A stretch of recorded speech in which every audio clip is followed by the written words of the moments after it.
An Irrational Hatred of Luton, a West Ham fan's story by Robert Banks. Forward by Tony Cottee. Chapter 16. I Know Him So Well. Wimbledon 1, West Ham United 1, 4th of March 1985. By now, I justifiably considered myself to be a veteran. I'd been to Old Trafford, Highbury, St Andrews, Selhurst Park, Carrow Road, Griffin Park and Portman Road in pursuit of my beloved Hammers. Significantly, on my travels, I'd only seen them win once, but the disease had taken hold, and the fact did not seem to deter me from going to my first midweek away game at Wimbledon in the 5th round of the FA Cup. Just as February had begun with 2 games in the space of 3 days, so did March. On the Saturday we lost 2-1 at Highbury after taking the lead through Tony Cottee. Everything was going according to plan until Alvin Martin had to go off to have stitches put in a head wound. While he had his back turned for no more than 10 minutes, Arsenal scored twice, then shut up shop. On the Monday we played away at Wimbledon in the Cup. I have vivid memories of this game. I'd been unable to concentrate on college all day, thinking about the football match that approached on the one hand and about Diana Hopkins' thighs on the other. How I wanted to get between them. Despite being the beginning of March, the weather was still bitterly cold. The central heating in the college refectory was on full blast, and it contrasted sharply with the icy blasts of cold air that shot past every time someone opened the door, and the sickly hot chocolate we forced down our throats. It made the air dry and uncomfortable, but it was nothing compared to what was to follow that evening.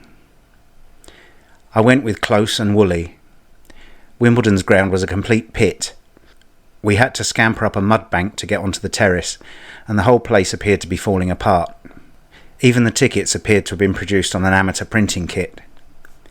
Wimbledon v Norwich or West Ham, they proudly stated. A few years later, as we waited for Liverpool and Everton to settle their 3-match FA Cup squabble, the same thing happened to us, but at least they looked professional.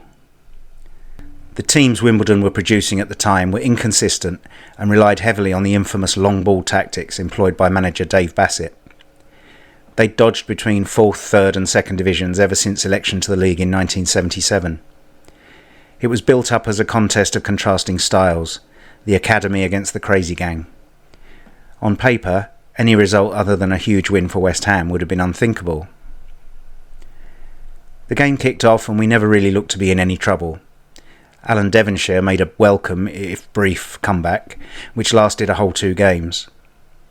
I think about 5 balls were used during the game, due to hasty clearances and misguided long passes. At half-time, the groundsman got out a ladder and climbed up onto the roof near a section of West Ham supporters to fetch the balls out of the gutter. He should have known better, as some bright spark promptly removed the ladder and left him stranded up there for the rest of the match. We took the lead through who else but Tony Cottee in the second half, and went very close with an effort from Neil Orr. Wimbledon was sporting their all-red strip, and I'm not sure if it was this that confused the West Ham defence, but they allowed Stuart Evans to equalise a few minutes from the end, and all parties were relatively happy.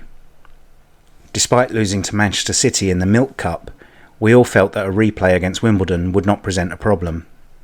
We dominated the game, and Wimbledon got a bit of extra cash. How could we have known that in 3 short years Wimbledon would be lifting the FA Cup at Wembley and would enjoy a consistently higher league placing than ourselves? Justice? Don't ask. It's quite a long walk to Wimbledon Tube Station from Plough Lane, and we were provided with a heavy police escort to the station, where a special District Line train had been laid on. We sensed there might be trouble in store, as we heard the sound of breaking glass up ahead, but it didn't worry us unduly. Chelsea had been playing at home a few miles down the road, and their fans were not happy hectors as they'd lost the second leg of their Milk Cup semi-final to Sunderland 3-2. The news of this brought cheers all round the station, but the smile soon fell from my face as a trainload of snarling Chelsea fans pulled up on the other side of the platform. It was bad enough that this should happen in the first place, but the fact that Chelsea had just lost a semi-final made it 10 times worse. The entire compartment behind me rushed forward to greet their blue chums. As the Chelsea fans also rushed from their train, a pitched battle took place on the platform. I'd been sucked into it, along with Woolley, as the crowd had surged forward, and I was on my hands and knees unashamedly trying to crawl to safety. I was not one to brag about victories over the opposition of this kind. I thought it all a bit stupid and mind-numbingly pathetic. Just as I was about to emerge from the darkness, a Doc Martin caught me square in the face. I don't know what colours its owner wore, and I don't really care. I just wanted to get away. With blood pouring from my nose, I sought assistance from the ticket office. No one could, or rather would, help me. Woolley refused point blank to lend me his scarf to bleed on. I'd already soaked my own, and I was beginning to look like an Arsenal fan, pasty, delirious, and with a red scarf. A policewoman sympathetically grabbed me by the arm and put me in a lock. "Come on," I said, "I'm an innocent victim." She looked me up and down and had to agree, and gave me her hanky. A St John's ambulance worker called Jane patched me up before the train left, and I was allowed to go. The mood on the train wasn't friendly. Light bulbs were smashed, seats ripped up and slammed against the windows. At every stop, fans, with arms locked behind their backs, were marched off by transport police. The emergency cord was pulled twice. I began to feel faint, and I got no sympathy from Woolley, who thought it was all very exciting, but stopped short of joining in. We met up with Close at Charing Cross just in time to make the last train home. I managed to clean myself up and dispose of my blood-stained clothing before getting indoors, but fortunately Mum and Dad were both fast asleep. Although I had my independence at the age of 16 and was allowed to go more or less where I wanted when I wanted, I knew that if Mum and Dad knew what had happened on Wimbledon Station that night, they would worry every time I went to a football match. I knew that this was a one-off incident, which had occurred due to some unfortunate timing, but they wouldn't see it that way. I lay in bed, but did not sleep, wishing that Diana would come and talk to me.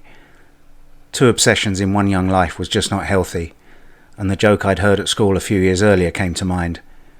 What's the difference between light and hard? You can get to sleep with a light on.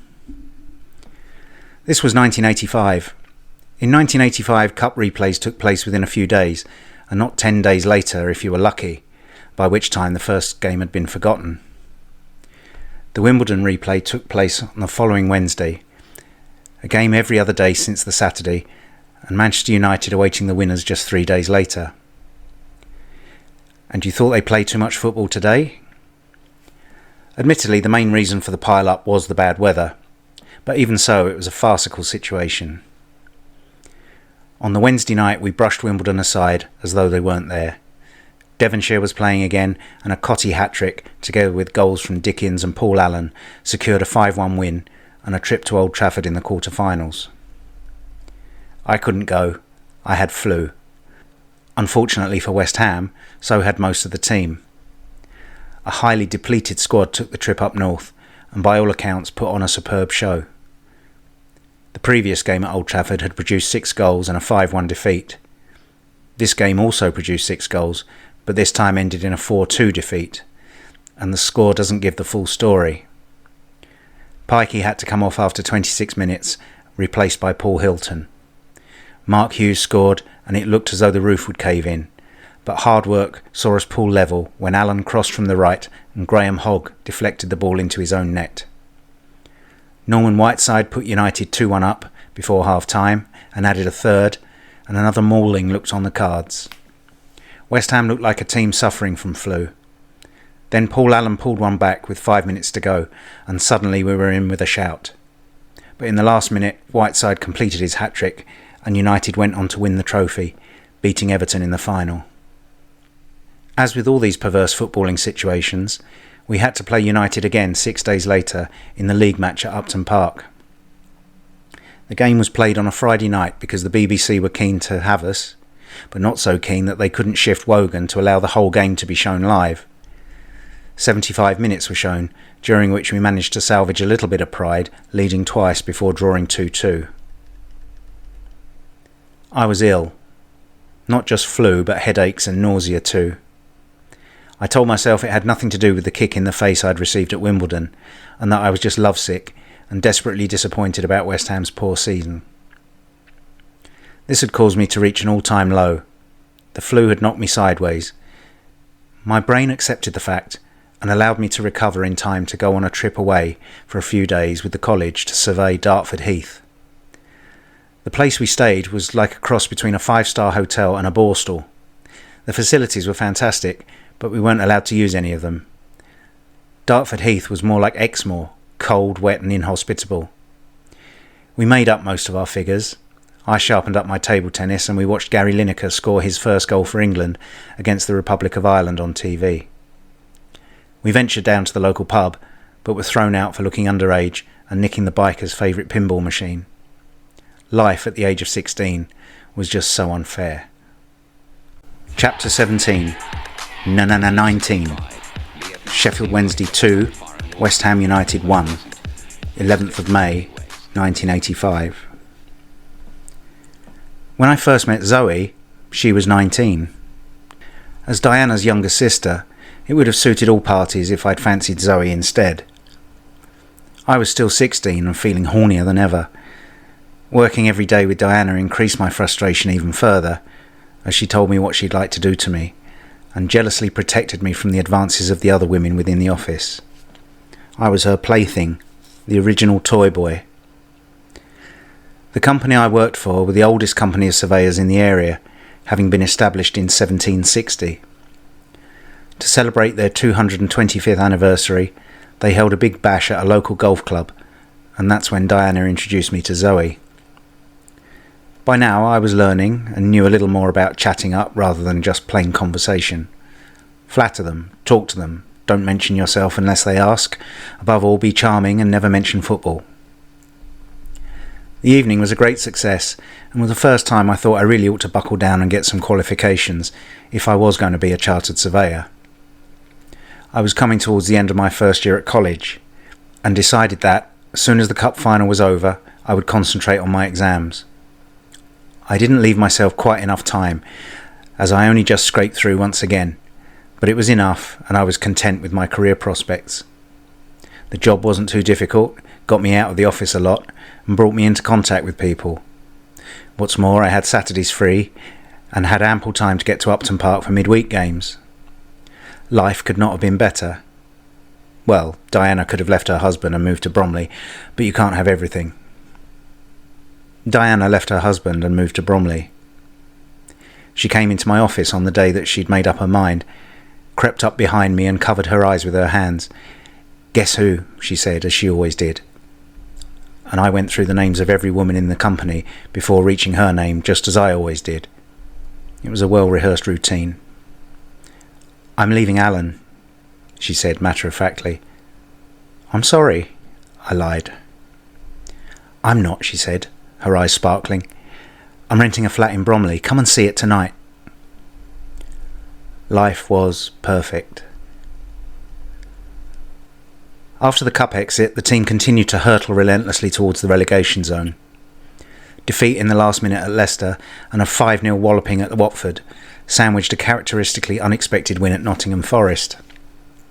West Ham hadn't so much as scored a goal at Forest since Geoff Hurst struck in 1969, so for Goddard and Cottee to get one each in a 2-1 win was nothing short of a miracle. Over Easter, we frustrated Tottenham's title bid with a 1-1 draw and lost 4-2 at QPR. That was a strange game. Tom McAllister was clattered by Alan MacDonald, broke 2 ribs and punctured a lung. The referee saw nothing wrong with the challenge, but McAllister was carted off the field, and in the days before sub-goalkeepers, Ray Stewart pulled on the green jersey. Cottee had only just equalised and we were looking good for a point when QPR won a penalty.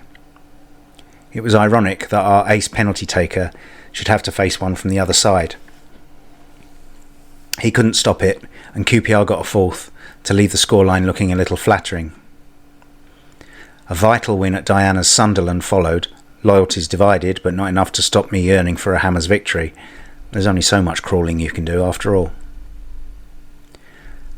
Luton Town have never been one of my favourite sides. They came to Upton Park on April the 27th, not totally out of danger themselves, and bumped and scraped their way to a 0-0 draw. The reason this sticks in my mind was that the gentleman standing directly behind me said every 5 minutes, "Come on West Ham, you can beat this second division shit." I wouldn't have minded if he'd said it once. Twice would have been acceptable, 3 times I could have coped, but literally he said it every few minutes. By the end of the game, I was praying for a relaxation of the gun laws, and as I cannot focus my hatred on this individual, I focus it on Luton Town Football Club. As any self-respecting, lovesick, moody adolescent will admit, growing up and writing poetry go together. With me it was songs. As I now knew more than 3 chords on the guitar, I wrote a dirge about Luton Town entitled Lost at Home, the chorus of which went along these lines. And in life's rosy garden, the beer is warm, my love has flown, the hammer's lost at home. The final rendition of the chorus had the additional line, again 5-0 to Luton Town or someone equally crap. Billy Bragg should look out. I've never quite come to terms with Luton Town being allowed to continue in the league, and probably never will. Barney and I took the train to Rolfe Street to see the game against West Brom at the Hawthorns. We couldn't believe our luck when we saw they were only charging £3.50 for a seat, so we sat down and watched our side demolished 5-1. Strangely, I do not have an irrational hatred of West Brom, despite the fact that of all the teams that someone at college in London could have supported, my mate Johnny B. Goodall supported West Bromwich Albion. The May Day bank holiday game against Norwich now took on extra significance. Norwich were up to their necks in it as well, and a win would put us in a strong position. They battled bravely, and I really felt for them when Bobby Barnes scored our winner on the 81st minute. There are some teams I hate. Liverpool, Arsenal, Luton, Manchester United are but 4. However, there are some teams I have quite a soft spot for, and no real objection to, unless they should dare to beat us. Norwich are one of those teams. The others are Nottingham Forest, Ipswich, Manchester City and QPR. Don't ask me why, it just happens that way. 2 days later, we were summarily dispatched 3-0 by the soon-to-be champions Everton. The firm's 225th anniversary do immediately preceded our vital game at Sheffield Wednesday. We were in trouble, just 1 place and 5 points above the relegation zone, although we did have games in hand on all the clubs below us and most of those above us due to the long cup run. On the Saturday, I went through my usual ritual when not attending the game, tuning the radio to LBC and listening to the match reports, biting my nails down to the elbows. Some wag at LBC, who was probably fired on the spot, said, "Things are hotting up at Valley Parade, Bradford. There's a fire in the main stand. We'll bring you more news when we get it." Bradford City were playing Lincoln City in a 3rd Division match at Valley Parade. Somehow the main stand, an ancient wooden structure, caught fire and went up like a tinderbox. I switched on the TV to see the tragedy unfold live. I felt sick as I watched the flames engulf the entire stand, people wandering around like lost souls, searching for friends and relatives, some of whom would still be in there. 56 people died, and many more were disfigured for life, scarred both mentally and physically. The pictures remain with me today and make my stomach lurch every time I think about it. The expression, "there but for the grace of God go I," would have been appropriate, except when things like that happen, it's very difficult to believe that God exists. Of course, there was absolutely no reason whatsoever why I should have been at that game, but it need not necessarily have been Bradford. It could have been anywhere, and that's what was so frightening. The minute's silence at our next home game against Stoke was impeccably observed. It touched everyone very deeply. On the same day, a fan was killed at the Leeds v Birmingham game, and I began to think about my future with the game. It was a temporary disillusionment, but after the events at Wimbledon and the form of the team, it called into question the whole rationale behind watching live football. Of course, we beat Stoke 5-1, and all doubts were dispelled, but the fact they'd appeared in the first place showed that there was something desperately wrong with the game. Later that evening, I'd learnt that we'd lost 2-1 at Sheffield. For the first time, I didn't really care. We beat Stoke, who were duly relegated, then Ipswich in a rearranged fixture on the Friday before the cup final to guarantee our survival. For the first time in at least 10 years, I missed the cup final because I had to work. Frequent phone calls home told me that United had beaten Everton and Kevin Moran had become the first player to be sent off in an FA Cup final. Our season finished the next Monday with a 3-0 defeat at home to Liverpool, Paul Walsh getting a hat-trick and Frank Lampard making the last of his 551 appearances for West Ham. A few weeks later, Liverpool lost in the European Cup final 1-0 to Juventus at the Heysel Stadium in Brussels. They lost so much more than that though. They lost the credibility of English clubs in Europe who'd said they were on top of the hooligan element, and they lost any sympathy I might have ever had for them. For some sections of the Liverpool fans to suggest if the Italians had stood and fought instead of running away, the tragedy might not have happened, is typical of the mindless element that was rife among football attendees at that time. I won't call them fans or supporters because they were not. They were animals. Football was in a mess, both at West Ham and nationally. Life, which only a few weeks previously had been so good, was a mess too, and needed sorting. Things, as they say, could only get better.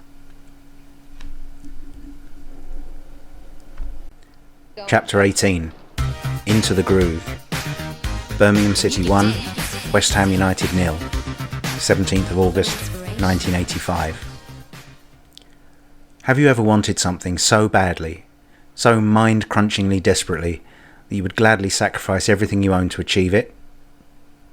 How do you think you would feel if it suddenly and without warning arrived on your plate without even having to ask? 1985 was without a doubt the highest of highs and the lowest of lows. As one purely amateur novelist remarked, it was the best of times, it was the worst of times. I experienced every emotion within a 4-month period at the end of the year. That was too much for a 17-year-old brain to cope with, so in the end I had no option but to write about it. Unable to find anything to blame my parents for, I now pin all the blame squarely on the beautiful shoulders of Diana Hopkins. By now we were having lunch together. I was helping her decorate her flat, taking photographs of her little girl, whilst at the time keeping quiet about it in the office. On the opening day of the season, my boss had a barbecue at his house and we were all invited. It was a wonderful day, warm sunshine in a big garden, plenty to eat and the company of Diana and Zoe. For once I put West Ham to the back of my mind, although Chris kindly arranged for a transistor radio to be made available, which brought the bad tidings from St Andrews. Diana and I fought like children over the radio. She wanted news of the 5th test at Edgbaston, whereas I wanted the football. In order that suspicions weren't raised, I got a lift home and arranged to be dropped a little way from my house. I got straight on the next bus to Bromley and went to Diana's flat. I don't know if she was consoling me over the defeat at Birmingham, or if she was in a good mood after England had taken such a big lead in the test match, or whether she just thought it was about time something more interesting happened. I don't know. Whatever it was, we played our own little game of football on the sofa. After a little bit of warming up and a kick-in, I picked up possession in the lower half, penetrated the box with consummate ease, rounded the keeper and shot low and hard into an unguarded goal. 1-0. I didn't actually shout that, but it's an interesting thought. They say you always remember your first time. I remember it particularly well because I won that game 3-0. It was the start of a fantastic 2 months, when my goals for column built up nicely. Meanwhile, it has to be said 2 great ambitions could have been achieved in 1985 if West Ham hadn't got off to such a bad start. The disappointment of losing Paul Allen to Spurs was tempered by the arrival of Mark Ward, who I'd heard good things about, from Oldham. Lyle also paid $350,000 for a young striker called Frank McAvenny from St Mirren. Again, we were expected to struggle, and our form in the first 4 games gave no reason to doubt that supposition. We'd played at Crystal Palace earlier in the month, a pre-season warm-up game, and McAvenny played just behind the front 2, who on that occasion were Greg Campbell and Tony Cottee. We lost the game 2-1, but I could see that McAvenny looked a useful player. My friends were not convinced, as in their minds if we lost, the team were crap. I was developing an eye for looking further than that, and could see good things even in defeat. Just as well, really. On the first Tuesday of the season, we played QPR at Upton Park. Paul Goddard had been injured at Birmingham, so Lyle put McAvenny up front with Cottee. It was the most fortunate injury ever to occur at the club. McAvenny scored twice, and Dickens once as we won 3-1, and looked terrific. Ward tried to lob the QPR keeper from the halfway line, and almost made it. Cottee looked sharp, Dickens and Neil Orr controlled midfield. Devonshire was back on top form. At the back, Alvin Martin and Tony Gale Having had a full season together, were now beginning to gel. Ray Stewart was as dependable as ever at right back, and Phil Parkes was a rock in goal. The only possible weak spot was at left back, where Steve Walford played the first half of the season. You always felt that if the opposition took a run at him, they would get something. When George Parris replaced him later in the season, we had our strongest team ever. Having waxed lyrical about the strength of the team, we then contrived to lose our next 2 games. Luton reared their ugly heads again the next Saturday. We had a goal disallowed for no particular reason other than the fact we were playing Luton. We pounded and pounded at the door, but the buggers wouldn't let us in. Ray Stewart, suffering from concussion, mistimed a tackle in the penalty area, and that was that. Mick Harford, one of that long line of strikers to infuriate Hammers fans by refusing to play for us, scored from the spot just after half-time. West Ham lay siege to the Luton goal, but their goalkeeper, Andy Dibble, was having one of those days when everything he touched stuck to his hands. Perhaps I'd been a little forward, no offence to Tony Cottee, in my praise for the team after the QPR game. Maybe the press were right, and we were going to struggle. Maybe McAvenny was a flash in the pan. I was given no reason to change my view the following Monday August Bank holiday, when West Ham travelled to Old Trafford. Manchester United had won 3 out of 3, and were on their way to 10 straight wins. We managed to keep them out until the 55th minute, when Mark Hughes scored against us yet again. Gordon Strachan added a second 20 minutes later to end the match as a contest. I listened to the game from Diana's living room, acting prim and proper while little Laura was around. We had tickets for the test match at the Oval the next Saturday. Her husband was having Laura for the weekend, so the flat would be empty when we got back. We could make as much noise as we liked, and leave the lounge door open. It was to be the perfect day, with only one exception. West Ham were playing Liverpool at Upton Park, and I was going to miss it. Then again, I did say I would have done anything for her. I didn't mean it that literally.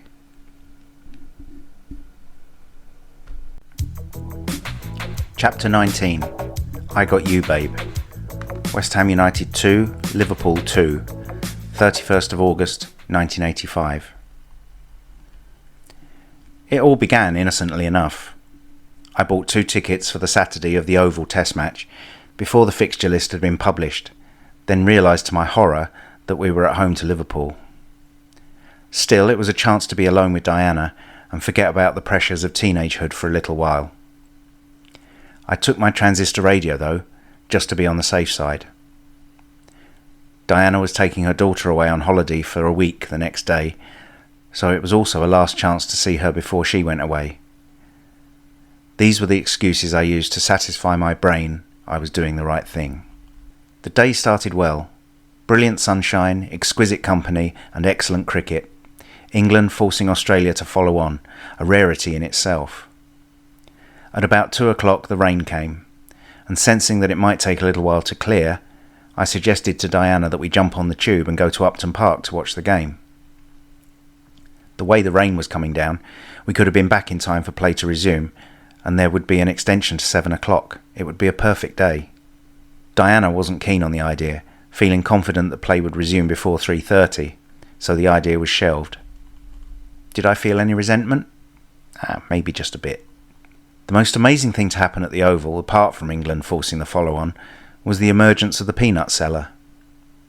There used to be a bloke who wandered about on the north and south banks, selling bags of Percy Dalton's dry-roasted peanuts. To me, he seemed to be a particularly sad character, probably mid-30s with a pair of horn-rimmed glasses.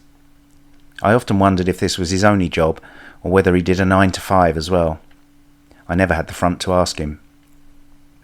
He would often wander about for 2 hours, mumbling, "Peanuts," under his breath. I often envisaged him going home, hanging his coat up, and his wife saying, "Did you have a good day, dear?" And he would reply, "Peanuts." Coming back to the point, he was at the Oval, muttering "peanuts" that day, which led me to believe it was his only job. He must have wandered around there for the morning, then jumped on the train to Upton Park in the afternoon. What a sensible idea. We sat beneath our red umbrella, sheltering from the rain, and waiting for the clouds to clear. Being the attentive boyfriend, I resisted the temptation to get the transistor radio out until half-time, when I innocently said, "Shall we have some music?" That would be nice. Shall I open the wine? Excellent. Oh, hang on, just let me get the score from West Ham. The news came over the crackly old radio. West Ham 1, Liverpool 0. I cursed inwardly. The little sods were going to beat Liverpool, and I wasn't going to be there to see it.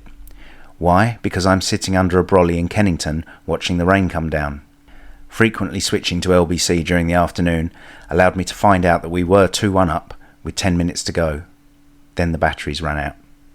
Play resumed again at about 5:30, precisely the time we would have arrived back at the Oval had we gone to Upton Park. But am I bitter?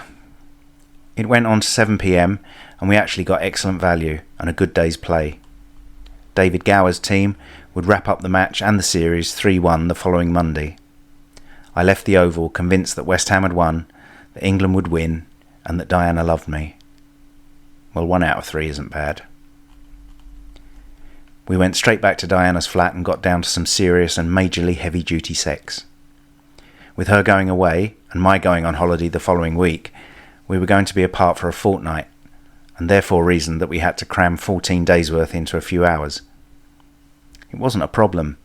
I'd had a whole 12 months' worth built up in reserve. Parting is such sweet sorrow. The next day, already grieving at the temporary loss of my lover and mentor, I received another kick in the gonads when I bought the paper and it told me West Ham had conceded a late equaliser and had drawn the game 2-2. McAvenny got both our goals, Johnston and Whelan scoring for Liverpool. A fact that surprised me above everything else was the attendance figure, a mere 19,762. Just 2 years previously, 33,000 had packed Upton Park for the visit of Liverpool. The poor start to the season had cut the faithful to the core, a fact which still grates with me today. They soon came back when we started winning. My annoyance at conceding the equaliser was complete, and I sulked for the rest of the week. Well, until Wednesday anyway. On Wednesday things got better. I got a letter from Diana. Not a postcard, a long letter. It was the first time I'd experienced the uplifting euphoria of receiving a friendly, flattering letter. She wrote, "I miss you," across the top in kisses, and told me how bored she was without me, and that she couldn't wait to come home and see me again. To cap it all, West Ham experienced the other side of the drawing coin, coming from behind to draw against Southampton at the Dell. Cotty had been dropped for the first and only time in his Upton Park career, Greg Campbell taking his place. West Ham conceded a goal in the 51st minute and Lyle threw Cotty on in Campbell's place. Campbell never played for West Ham again. McAvenny equalised 10 minutes from the end, and the greatest striking partnership to grace Upton Park in recent years was forged. Following the reintroduction of Cotty, the two played every game together that season up front. Indeed, Lyle only used a total of 16 first-team players throughout the season, with Phil Parkes, Tony Gale and Mark Ward playing every game. Ray Stewart and Alvin Martin only missed games through suspension. Cotty missed just one start, as described against Southampton. Frank McAvenny missed one game through international duty, and Alan Dickens missed just 2 games.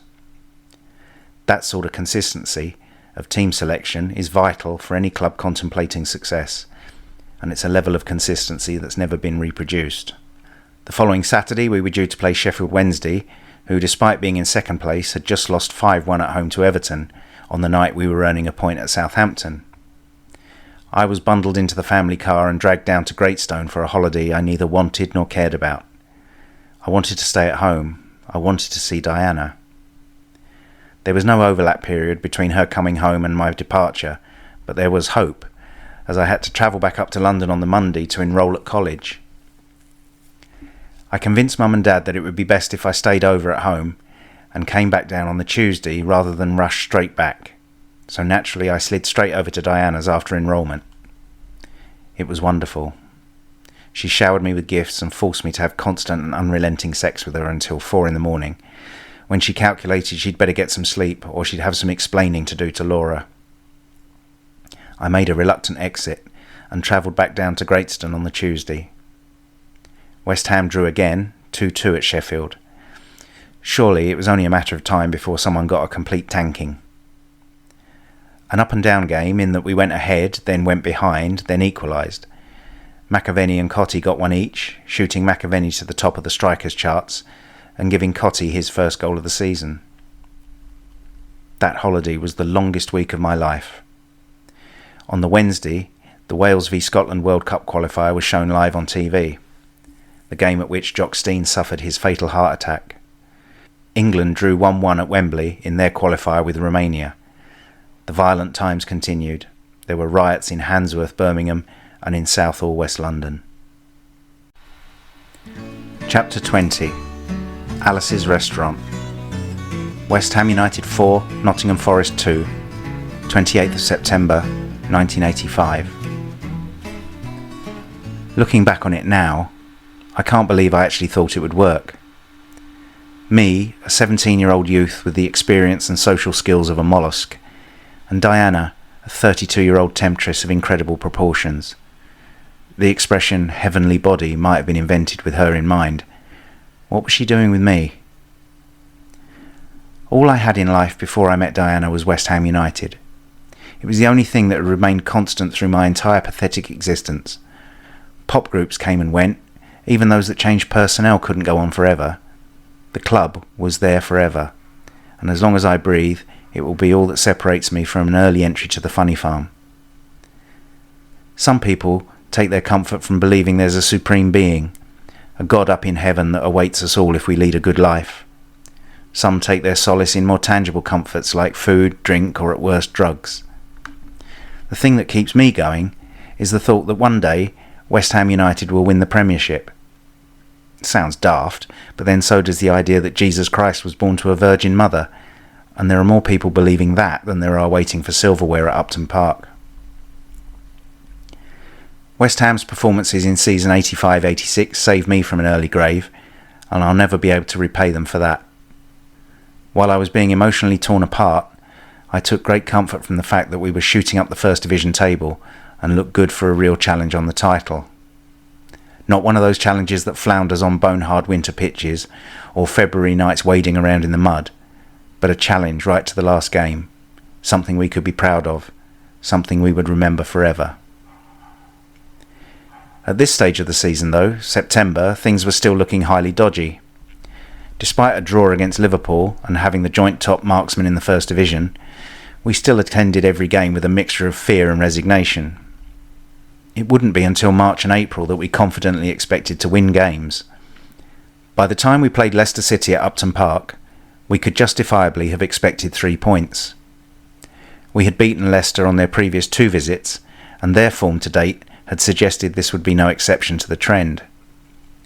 Frank McAvenny, Alan Devonshire and Tony Cottee duly served up the goods in a 3-0 win. I left Upton Park with the same satisfied glow that usually follows good sex. Later that evening, I left Diana's flat, feeling the warm tinkle that usually follows a 3-0 home win. Mum and Dad were starting to suspect. Dad never said anything. Although he never wanted to see his son hurt, I think he was secretly saying to himself, "Good on you, son." Mum was less diplomatic in her approach and voiced her concerns at what I was getting myself into. I told her it was nothing I couldn't handle, and besides, all we ever did was listen to music, drink a bit of wine and play Scrabble.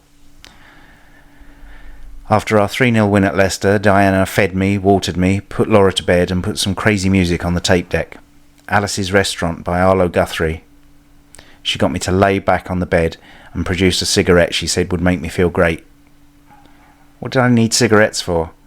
Just being with her was enough. I realised then what a sheltered life I'd led, and that there were more things on earth to lead a man astray than one could ever experience in one lifetime. Diana said it was my duty to try as many things as possible while I was still young. I wasn't going to disagree with her, particularly as she had her hands in a most uncompromising position. We beat Swansea 3-0 in the first leg of the second round of the Milk Cup, thanks again to the dynamic duo, plus a penalty from Ray Stewart. We now had a regular spot on the East Terrace, and everyone was convinced that this was the best place from which to view the game. A better class of spectator inhabited the East Terrace, more discerning, less interested in the singing and jumping up and down, yet not wanting to pay silly money for a seat. We placed ourselves in that category. The following Saturday I went to the Forest game, accompanied only by Natty Matty. I told him about Diana. I had largely been keeping it under my hat, but I had a good relationship with Natty and I wanted to share it with him. He told me I was mad and it would all end in tears. What the hell did he know about it? He was only 16, for Christ's sake. That sunny Saturday afternoon was the first time for a while that I'd been able to totally lose myself in a game, become so involved in the ebb and flow that after 90 minutes I had to come back down to earth and remember who I was. McAvenny scored 2 more. Cotty got 1 and Dickens the other as West Ham strolled into a 4-0 lead, only to let it start to slip towards the end, and Forest managed to pull 2 goals back. It's hard to recall the thoughts that must have been going through my head at the time. All I can remember about the afternoon is I was so happy I could have cried. It was glorious weather, the boys had won 4-2 and Diana was waiting for me to come home. The next Saturday we got our first away win of the season, 2-1 at Newcastle. The double act struck again. I went round to Diana's uninvited for the first time on the Sunday to see her husband's car parked outside. Through the window I could see her favourite red jumper hanging on a coat hanger from the picture rail. It was my favourite too. All I could think of was the way that jumper accentuated her bust. Then I thought about her husband. He'd probably come to see Laura, I guessed, but I thought about it all the way home until I convinced myself that they were having an illicit afternoon liaison. How dare she? How dare he? Anyone would think they were married. I confronted her with it over lunch on Wednesday, and she pulled the plug out of my little bath of a world. She was going back to him for Laura's sake. She hadn't meant to drop it on me so quickly, but I had asked. To say this was a shock is like saying that Arsenal have played the offside trap a few times. It's the understatement of the century. I left her with her frothy coffee, and mine too, and went to the park to think about what she'd just said. I couldn't believe it. Mum was right. My sister was right. Even Natty Matty was right. How could I have been so stupid? How could I have believed that we had any sort of future together? If I'm honest, I would say that I never saw us as the settling kind, but I didn't expect it to end quite so soon.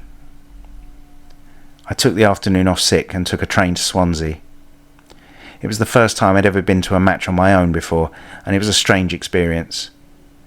I had plenty of time to go through things in my head while I was on the train. I felt totally alone. However, once I stepped off the train and mingled with the other Hammers fans who'd made the trip, I began to feel better and felt comfortable, as though I belonged.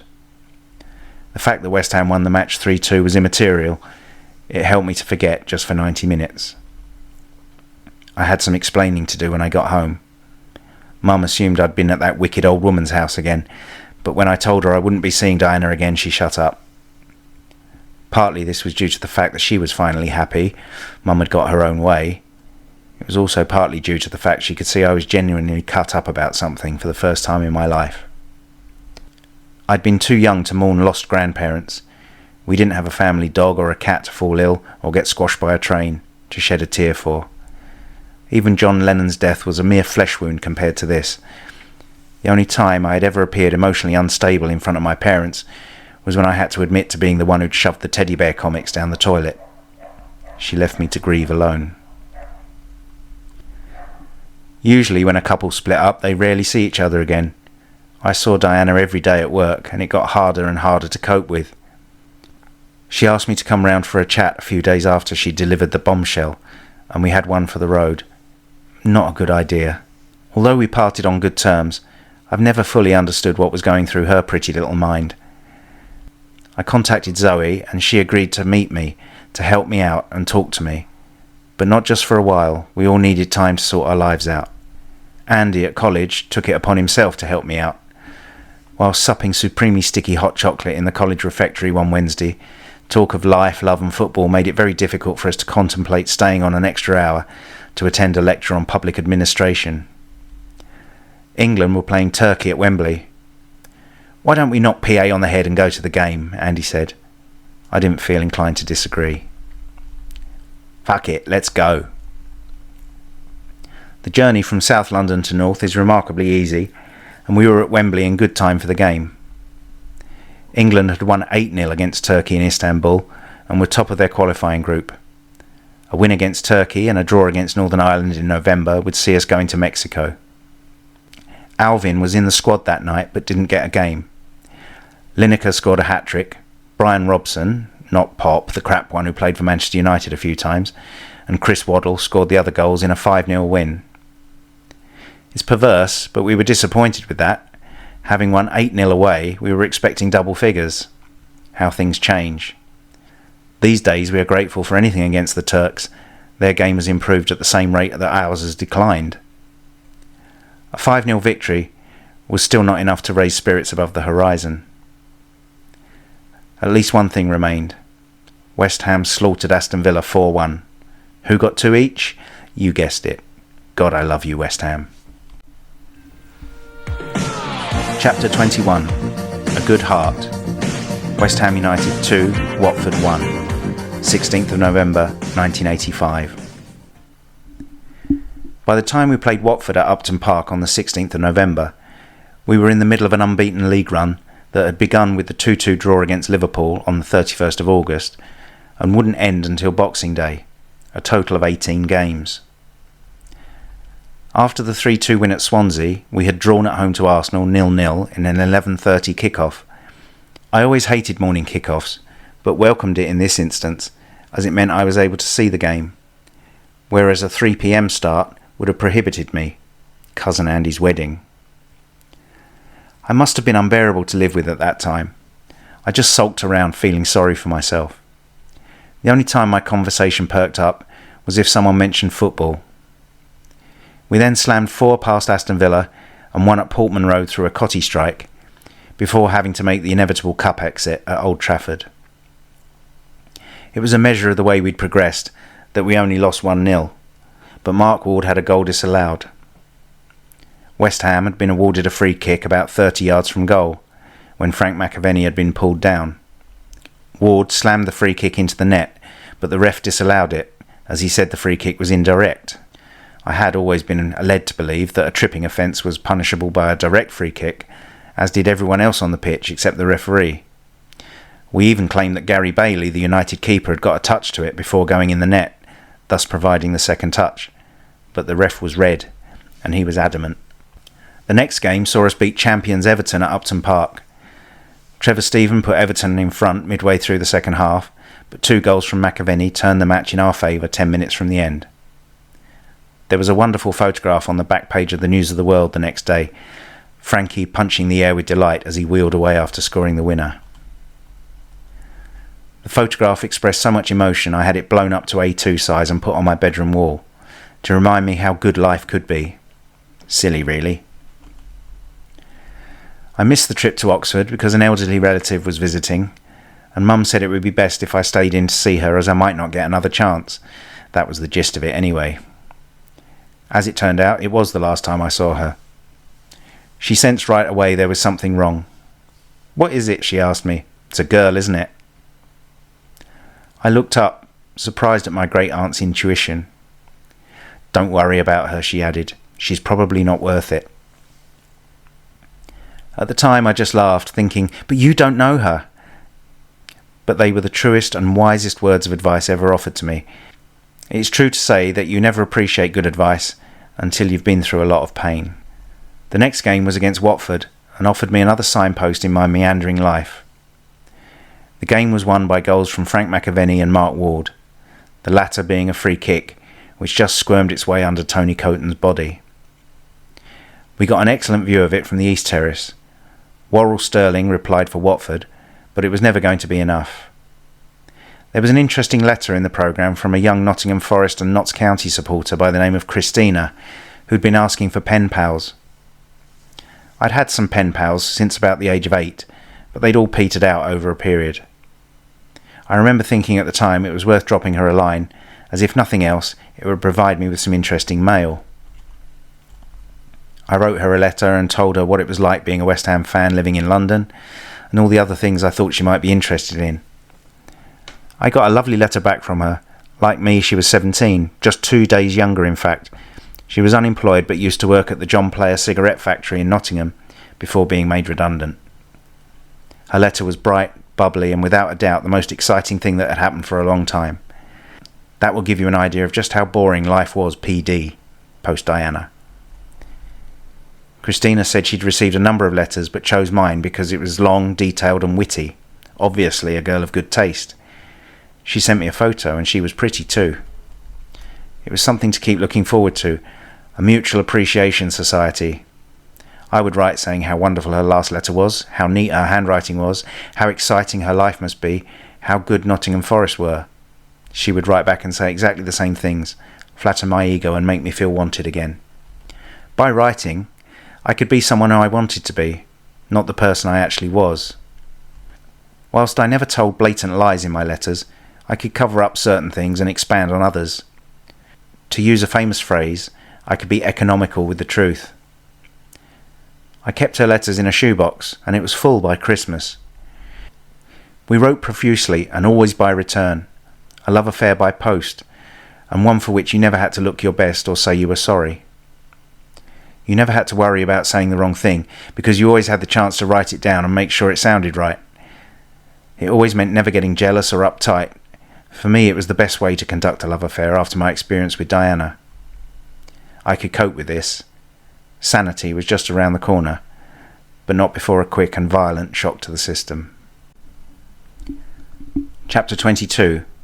Only the good die young. West Ham United 4, West Bromwich Albion 0. 30th of November 1985. West Ham paid the price for their success, losing Frank McAvenny for the game against West Bromwich Albion due to international duty in Australia. He'd already scored in the 2-0 win at Hampden Park and followed it up by helping secure a 0-0 draw that gave Scotland victory and a place in the Mexico World Cup finals. The game against West Brom was played on a dark, foggy November afternoon. George Paris came in for Frank and scored with the help of a deflection. Cotty, Devonshire and Neil Orr scored the other goals in a 4-0 win.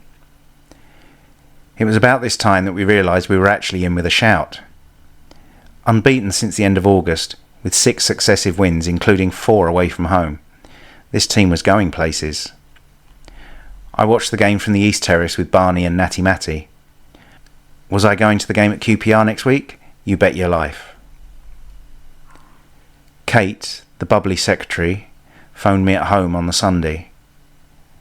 I'd been trying to find a decent second-hand computer for her and her kids to learn programming on, and thought she was probably phoning about that, but her voice was unusually cold and calm. "Are you sitting down?"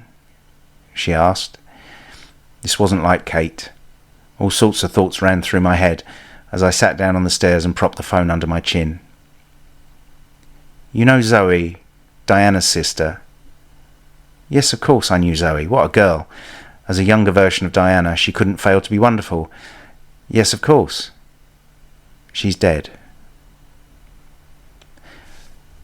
Subtlety wasn't Kate's strong point, so I should have expected her to be blunt, but not about something like this. Zoe rented a flat with her friend in Rochester. The flat had a faulty gas flue. Zoe died in her sleep from inhaling the noxious fumes, while her friend lay in a coma hanging between life and death for 3 days before they eventually turned off the machine. As Diana was Zoe's nearest relative, her parents living in Spain, the police came to see her first to break the news, and naturally she took it very badly. Me, I went for a long walk and went to see my sister. Her next door neighbour nipped over to the pub and bought me a large brandy. I just couldn't believe that only a few short weeks ago we'd gone to see her in an amateur dramatics production of Oklahoma. 2 weeks ago I'd spoken with her on the phone and she was so full of life. She had so much to look forward to. Now she was dead and I'd never see her again. It's true that in death the living only grieve because they'll never see their friend again. It's not that they feel sorrow. The dead must move on to something infinitely better than we have here. A world where there's no death, disease or 4-0 home defeats. Billy Joel was right. Only the good die young. I fully expect to see my 80th birthday.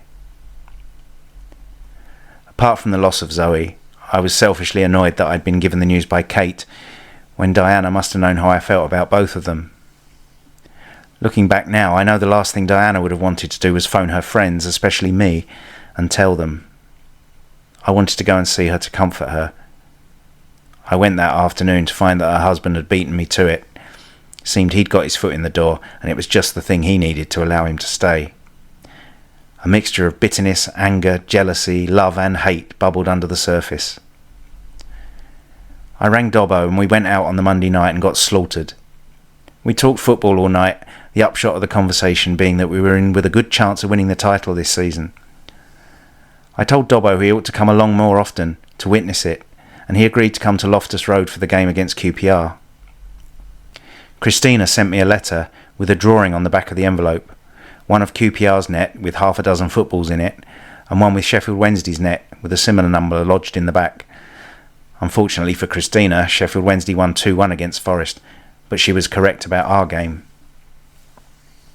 McAvenny stepped off the plane from Australia and played in the game, while he must still have been jet-lagged. It didn't stop him scoring the winner in a 1-0 victory. That was our 5th successive away win, a club record. Natty Matty, dressed up to the nines again, ripped his brand new leather jacket on a wire mesh fence as we celebrated the goal in the paddock at QPR.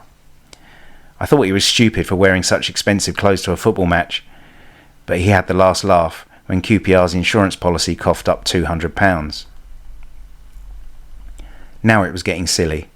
West Ham were third in the table after 20 games, 5 points behind leaders Manchester United, 3 behind second place Liverpool. On balance, at the same stage of the season in 83-84, we were better placed. The difference this time being everyone believed we could sustain it and get a place in Europe at the very least. If a place in Europe had been available, of course. Thank you, Liverpool. There was an FA Cup campaign and easy pickings against Luton, Birmingham and Southampton to come. I couldn't help but salivate as I read the Sunday papers, particularly as we had drawn second division Charlton away in the third round of the Cup, a game the BBC deemed interesting enough to show live on network television. The day we beat Birmingham, I got my first car. It was a metallic pale blue Ford Escort Mark II, the type with the square headlamps. It was a T-Reg, in immaculate condition, or so my next door neighbour, a second-hand car salesman, told me. Actually, he was right. He probably knew that selling me a Duff one wouldn't be a good move, as I was literally on his doorstep. I was still taking lessons, but my dad and brother-in-law took me out most Sunday mornings. I couldn't wait to pass my test and get rid of those horrible L plates. How humiliating they were. In the meantime, I continued to get the bus and the train. The game against Birmingham should have been won by a much bigger margin than 2-0. Frank McAvenny inevitably scored, with Ray Stewart thumping in a penalty before half-time to make it 2. Birmingham were all over the place and were doomed for relegation, having only just been promoted. They were up and down like a bog seat in an Indian restaurant. That being the case, it hurt very much that they'd beaten us on the opening day of the season. In fact, we were starting to see that our opening 4 games could prove very costly indeed.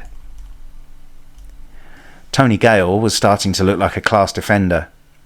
We already knew about Alvin, but Gale now, if anything, seemed to have a little bit more.